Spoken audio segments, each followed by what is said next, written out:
Boa tarde, pessoal.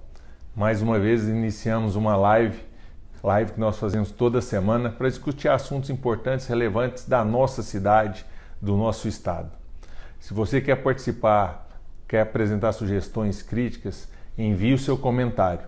Hoje nós vamos tratar de um tema muito importante, que são legislações que vigoram no município de Goiânia, projetos de lei que permitem que você faça um acompanhamento mais próximo daquilo que é arrecadado, por exemplo, pelas concessionárias públicas municipais, como a Saneago, como a Comurg, como o Eixa Anhanguera, e como esse dinheiro que é arrecadado através da tarifa que você paga pode ser devolvido e pode ser acompanhado durante a execução do serviço, de investimentos. E para isso, eu tenho a alegria de estar ao lado de um dos mais conceituados juristas do nosso estado, Fabrício Mota. Obrigado pela oportunidade, doutor Fabrício. Prazer. Fabrício, a alegria é nossa. Fabrício é advogado não, é bacharel, né, Fabrício? Bacharel, né? Foi procurador de contas do Tribunal de Contas dos Municípios de Goiás, hoje é conselheiro do Tribunal de Contas dos Municípios de Goiás, é mestre, doutor, pós-doutor em Direito, tem uma vasta publicação já sobre vários temas do direito, de assuntos relevantes, importantes e contemporâneos. E é esse conhecimento que nós queremos hoje usufruir um pouco dele, doutor Fabrício, para que a gente possa, e você em especial, orientar a população da importância de nós termos um acompanhamento mais próximo daquilo que é pago pelas tarifas, a necessidade dessas leis serem modificadas e permitir uma maior transparência, para que a gente tenha cada vez mais um aperfeiçoamento na relação entre poder público, entre estados, órgãos e o cidadão. Até porque o poder, de fato, é do cidadão. Então compete a ele e é direito dele acompanhar isso. Obrigado pela oportunidade e pela participação. É um prazer. Obrigado. Então, Fabrício, hoje há uma dificuldade muito grande, de forma genérica e geral, da população, do cidadão comum, que não é habituado às questões que envolvem o Estado, o dia a dia, de um orçamento, de uma prestação de contas, ter acesso a dados que ele compreenda. Por que dessa dificuldade? Bom, só fato de nós estarmos discutindo essa questão, como você colocou muito bem, já é um avanço, e sobretudo porque nós lutamos contra aquele senso de que o interesse público, o dinheiro público não é de ninguém, não tem dono, né? Então, por razões históricas, sociais variadas, ainda viceja muito entre nós e nossa sociedade aquele sentimento de que o que é meu, o que é público não tem dono, então se perdeu, não teria qualquer problema quanto a isso. Essa é a razão pela qual o cidadão, por exemplo, alguns depredam monumentos públicos, patrimônios públicos, mas cuidam da sua casa, não percebendo que com esses atos estão prejudicando, né, obras, interesses, serviços, enfim, prestados com dinheiro de todos, né?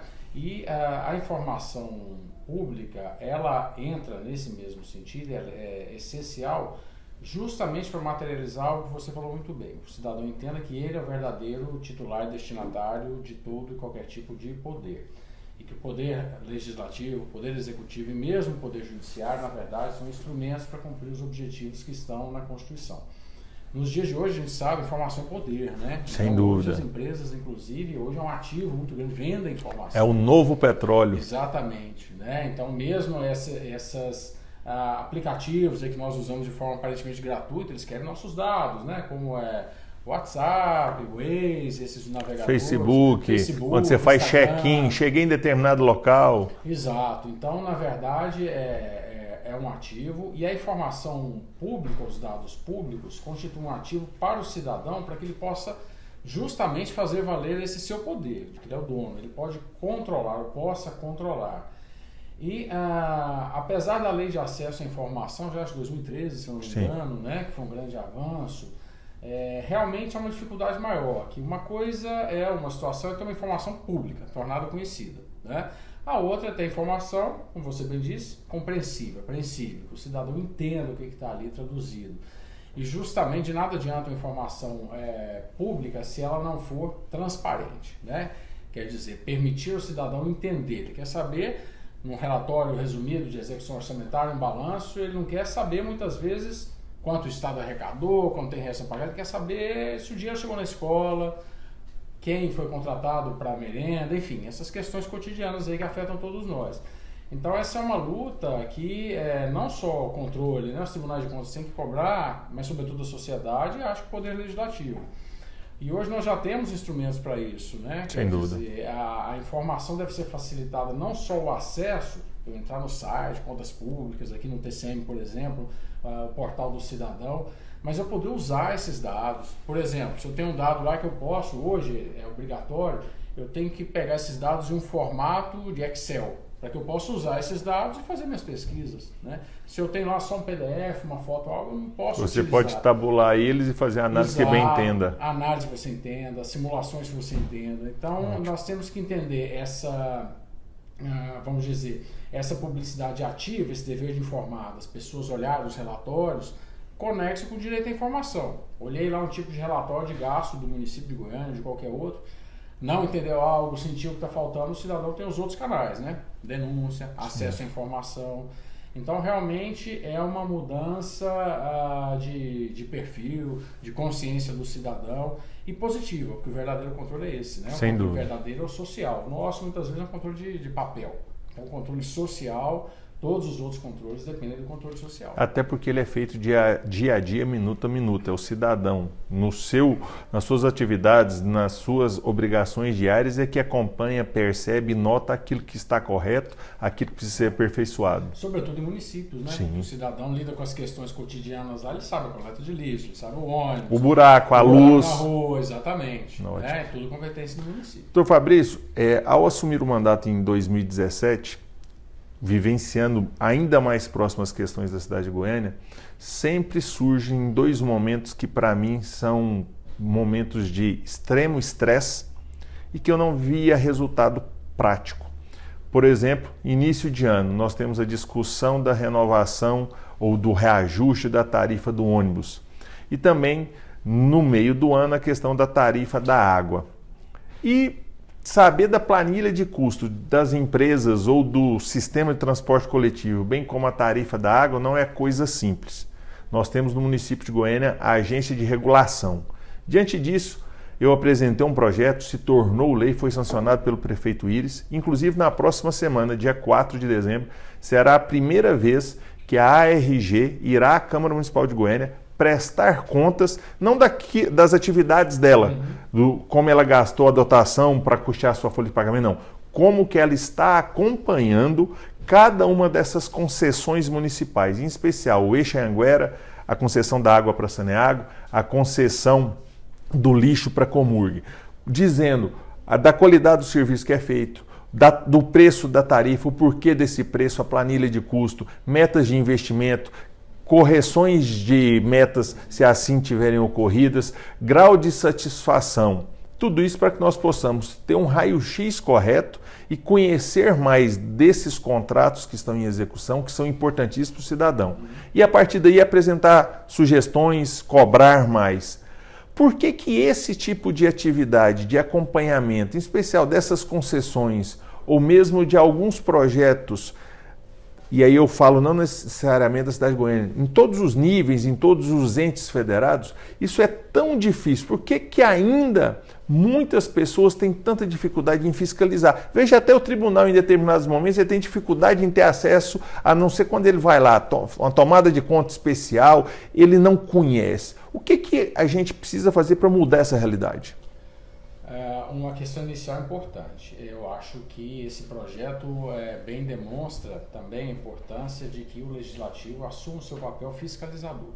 Então, não tanto em Goiânia, sobretudo em municípios pequenos, né, há muito por parte do cidadão aquela sensação de que o Legislativo é para fazer lei, e fazer lei para o prefeito ou para o município.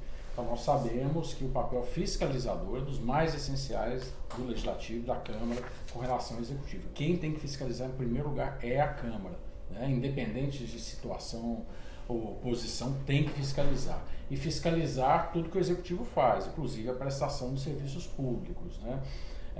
Essa iniciativa é interessante pelo seguinte: nós estamos falando de diferentes formas de prestar um serviço público, de gestão, né? Então, o município, o Estado em geral, ele escolhe as diversas formas de prestar um serviço público. A primeira questão é justamente essa escolha, como você mesmo disse. O cidadão pode se perguntar, eu poderia me perguntar, por que o município, por exemplo, ele fez esse contrato de concessão para o Eixo Anhanguera, por que ele não compra ônibus, faz licitação, compra ônibus, faz um concurso para motorista? Por que a Saneago também da mesma forma? Eu não sei a resposta, mas eu sei que a pergunta tem que ser feita. Sim. E nesse processo de escolha, de analisar essas diversas opções antes de chegar na concessão desse tipo de contrato, é que o controle também tem que recair. Então hoje nós não podemos admitir que essas opções sejam fruto de capricho. É porque eu gosto, é porque eu quero, não. Tudo isso deve ser fruto de um processo de escolha para identificar qual a melhor alternativa de gestão. A melhor alternativa para o transporte coletivo pode não ser a mesma para o lixo, que pode não ser a mesma para a água, enfim. Né? Cada caso terá suas peculiaridades para que se mostre essa opção. Feita essa opção, e no caso nós estamos tratando aí propriamente de concessões, vem a parte complicada, como foi colocado muito bem, que é o controle. Né? Alguns dizem, se o Estado muitas vezes não está muito bem organizado para prestar ele mesmo serviços públicos, que dirá para controlar. Realmente, é difícil. E, sobretudo, o controle desses aspectos que não se resumem só à legalidade, não se resume só a um contrato. Por exemplo, saber se a coleta de lixo é eficiente. Saber se o transporte coletivo do Eixo Anhanguera é eficiente. É uma pergunta comum que muitos devem se fazer, mas para saber se ele é eficiente, eu preciso ter um comparativo, um índice, um indicador para isso, para medir essa eficiência. E é isso que a regulação deve fazer. A agência de regulação, o poder público no seu papel. Então, essa mudança do enfoque do controle, que deve fiscalizar a eficiência, a eficácia, a economicidade, é essencial. E é essencial essa prestação de contas à comunidade, à sociedade, por meio também do legislativo, justamente porque, voltando à questão anterior, é o cidadão que sabe se está funcionando ou não. No papel pode estar tudo muito certo. E o serviço público, como esses que nós estamos falando, né, transporte coletivo, coleta de lixo, alguns serviços de saneamento, como fornecimento de água, ele não existe propriamente para dar lucro. Ele existe porque ele é essencial. Ele não pode ficar nas mãos do particular legitimamente, só quer se envolver com o que dá lucro. Mas o poder público tem que fiscalizar. E muitas vezes, se não há essa fiscalização, essa apresentação, como foi dito, desses relatórios de desempenho, eu não sei se está sendo eficiente. Eu posso saber, por exemplo, quanto gasta uma empresa como a Comurg, que tem sido deficitária ao longo de décadas, né? Mas e quanto à coleta de lixo? Ela é eficiente ou não? Então nós temos que ter quem controla isso, o estabelecimento desses índices, e isso com a prestação de contas para os representantes do povo. Entendi. Então acho que com isso realmente o legislativo reforça o seu papel fiscalizador. Porque o cidadão, comumente, imagino que se pergunte, né? Falar, a coleta de lixo tem algum tipo de reclamação? Está sendo boa ou não está? A água, se discute hoje renovar ou não a concessão com a Saneago. Talvez o cidadão se pergunte, mas qual seria a opção? Não é só a Saneago que existe? Então, acho que todo esse processo não se resume, né, a prestar o serviço, mas a fase do controle é essencial. E imagino, como também você bem disse, né, que na verdade o que se quer não é controlar isso pela Câmara, né, mas verificar como o poder público, como a agência... Principalmente o grau de satisfação, o valor dessa tarifa, se está um valor módico, justo e correto ou não, os investimentos para que a gente aperfeiçoe o serviço.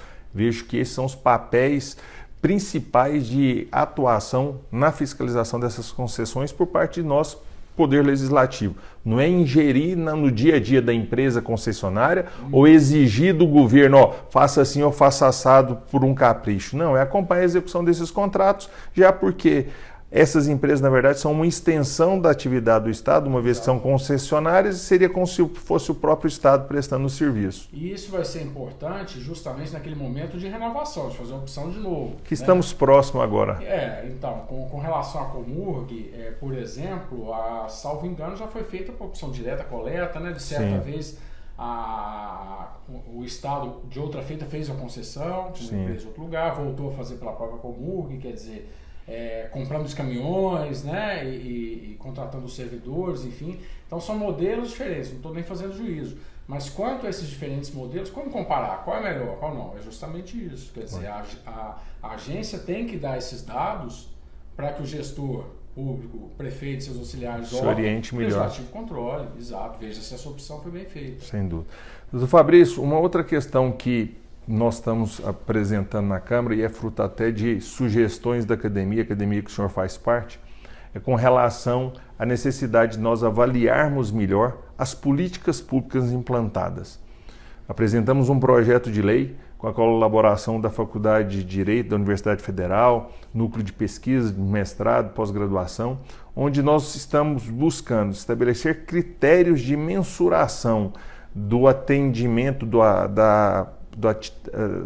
atendimento ou não das políticas públicas, se atingiu ou não aquilo que foi estipulado, se corrigiu algum desvio, para que a gente possa saber se aquela política, aquele recurso criado, gasto, despendido, ele foi eficaz naquilo que se pretendia, teve qualidade, ou apenas ele só cumpriu o que estava no orçamento e não trouxe resultado para a sociedade. Isso ainda é muito incipiente no nosso país. Existem algumas outras ferramentas que podem se somar a esse tipo de trabalho para que a gente aperfeiçoe a gestão pública no país, a qualidade do gasto público? Essa é uma questão ligada à anterior, mas ainda mais importante, do meu ponto de vista. Como você bem disse, nós temos na Faculdade de Direito da UFG, eu sou professor do mestrado em pós-graduação, no mestrado profissional em Direito e Políticas Públicas.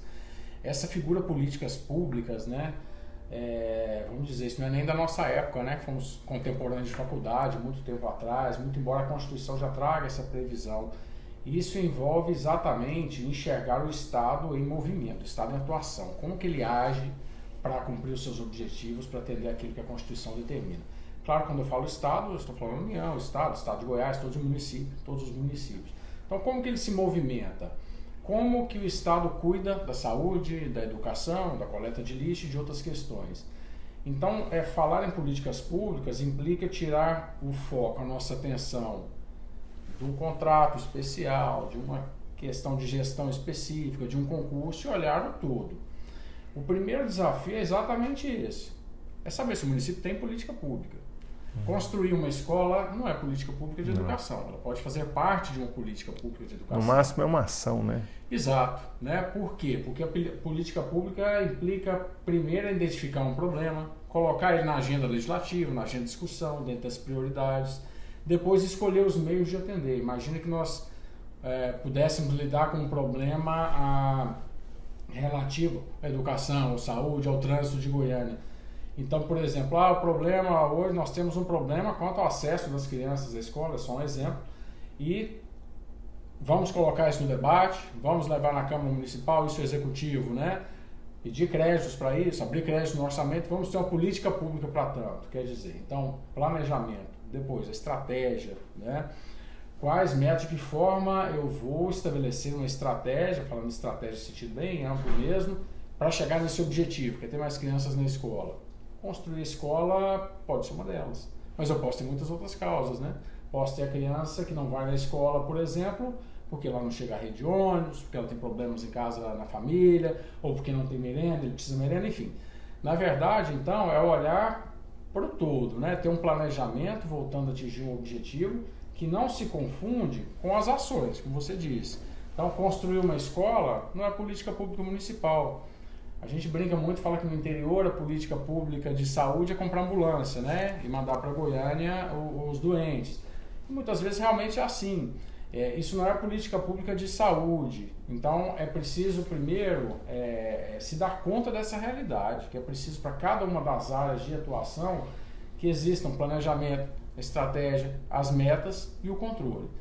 A partir do momento em que nós vamos admitir então, que precisamos trabalhar com políticas públicas, vem a importância de iniciativas como essa, sobretudo de colocarmos esse controle dessa avaliação na lei orgânica do município, né, com reforço ainda maior, Sim. permanente, atenção que fique realmente de forma permanente. E exigir, sobretudo, do poder público que enuncie, que torne conhecidas. Quais são as políticas públicas, por exemplo, de mobilidade urbana de Goiânia? Quais são as políticas públicas de saúde, de educação? O cidadão tem o direito de saber, a Câmara tem o direito e o dever de cobrar, não só de saber. Então, eu penso que o desafio agora vai ser sair do papel, né, para a realidade como você também dizia bem, é começarmos a aprender esse monitoramento. Como monitorar, como avaliar. Já existem, por exemplo, indicadores para alguns serviços públicos, para outros não. Como nós vamos acompanhar isso? Então nós precisamos, na época de aprovar, por exemplo, o orçamento, né, para a saúde ou para a educação, para a construção de uma obra, o legislativo cobrar do executivo. O que você quer com esse dinheiro aqui que o legislativo vai autorizar? Quais metas vão ser atingidas? Quando ele pedir um crédito suplementar, você vai olhar, mas espera aí, essas metas não estão sendo atingidas, ou ok, estão sendo atingidas. Então hoje essa é uma área que cresce muito no controle, sobretudo dos tribunais de contas, porque primeiro nós chegamos à conclusão de que é obrigatório, da Constituição isso é obrigatório, ter planos, ter planejamentos, ter estratégias. Segundo, que o controle só de legalidade não resolve, né? Você pode olhar lá as questões financeiras, o orçamento está tudo ok, arrecadou X, gastou o mesmo tanto de X, não teve nenhum problema de legalidade, foi feita a licitação, concurso, mas na prática e aí, né?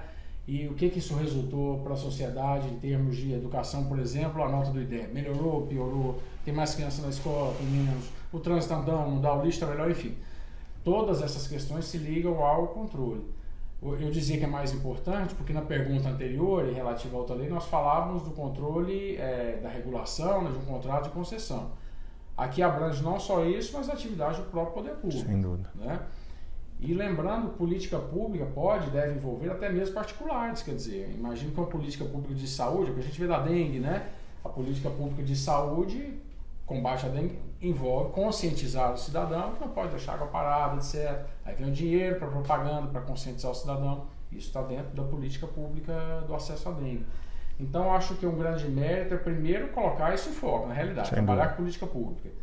E agora é meio aprender fazendo, né? Sim. Com relação a isso. Aperfeiçoando a cada momento. Isso, para as diversas políticas públicas, algumas já existem métodos, eu acho que o passo inicial até mesmo cobrar do próprio executivo essa enunciação, afinal de contas, quais são as políticas, quais planos nós temos, quais prazos, quais metas.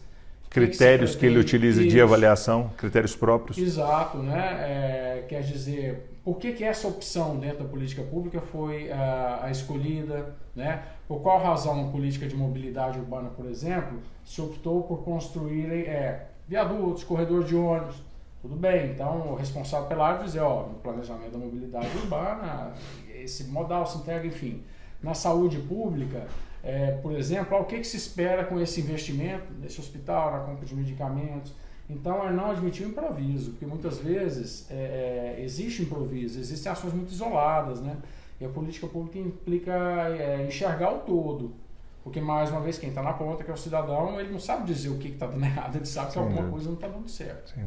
Doutor Fabrício, queria agradecer, tá certo, esse compartilhamento de conhecimento seu, essas orientações dadas para que a gente possa cada vez mais acompanhar a execução daquilo que é feito com o recurso da população, evitando desvios, evitando o descaminho daquilo que é dinheiro de todos nós, evitando a corrupção e, se existir, fazendo a devida apuração e possível responsabilização. Muito obrigado pela participação, suas considerações finais. É um prazer, e uma última consideração é que exatamente quanto aos recursos, né, sobretudo municipais, dos municípios do estado de Goiânia, o TCM Goiás possui o chamado Portal do Cidadão, tem informação de modo amigável, está sempre em constante aprimoramento e é possível ver receitas, despesas, arrecadação para fazer esse controle. E como você disse, tendo alguma coisa errada, os canais no próprio Tribunal de Contas, no Ministério Público, no representante, no vereador de cada um. Então, os canais são muitos. Resta ao cidadão buscar se informar, nós temos acompanhar, né? Exato, acompanhar e cobrar. O verdadeiro controle é o controle social. Sem dúvida, até porque o interesse é de todos. Exato. O interesse não é apenas do Dr. Fabrício, meu, mas é principalmente seu, cidadão que contribui, paga tributos e paga muito, né? Nós temos uma carga tributária alta. Eu agradeço a participação, o acompanhamento de todos vocês, para que vocês continuem vigiando, fiscalizando, sugerindo temas para o nosso debate, para as nossas entrevistas, as nossas lives. Nos sigam nas redes sociais. O meu perfil no Twitter é Andrei Azeredo, no Instagram Andrei Azeredo IG, no Facebook site Andrei Azeredo e tem o site mesmo, que é www.andreiazeredo.com.br. Muito obrigado, doutor Fabrício. Obrigado ao Tribunal de Contas e fiquem todos com Deus. Uma excelente semana.